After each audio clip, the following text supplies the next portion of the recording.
ये भक्तमाल जी क्यों पहनते हैं गले में पता है? हमारे यहाँ जब भक्तमाल जी की रचना हुई तो एक सेठ जी थे, वो सेठ जी गए और जयपुर में जाकर के प्रियादास जी के द्वारा रचित भक्तमाल जी की जो पोथी थी उसको मांगने लगे। क्यों? बोले भाई जीवन में हम कभी श्रवण तो कर नहीं पाए, कभी इसका अनुभव तो कर नहीं पाए, कम से कम इतना ही कर लें कि जो ग्रंथ है उसको सुन तो नहीं पाए हैं, उसको अपनी छाती पे ही रख लेंगे। प्राण निकलते समय छाती पर ये रहेंगे तो इसमें जितने भक्त हैं वो कृपा करेंगे। तो आपने भक्तमाल जी की प्रति लिखवाई और दूसरी प्रति अपने घर ले गए।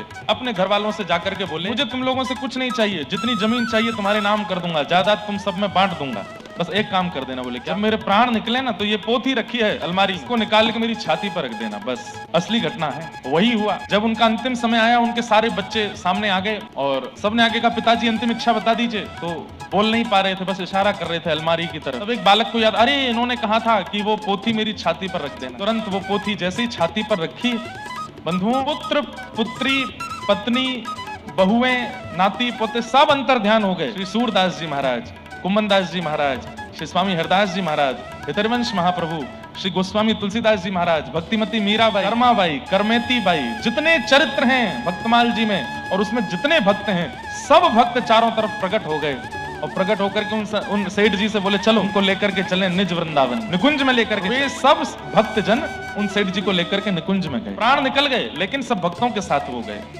तब से हमारे वृंदावन में भक्तमाल जी को गले में पहनते हैं और ऐसे पहनते हैं कि ये छाती पर रहे, क्या पता कब प्राण निकल जाए। जब भी अंतिम समय हो, जब भी प्राण निकलने का समय आवे, उस समय सब भक्त हमारे सामने प्रकट हो जाएं।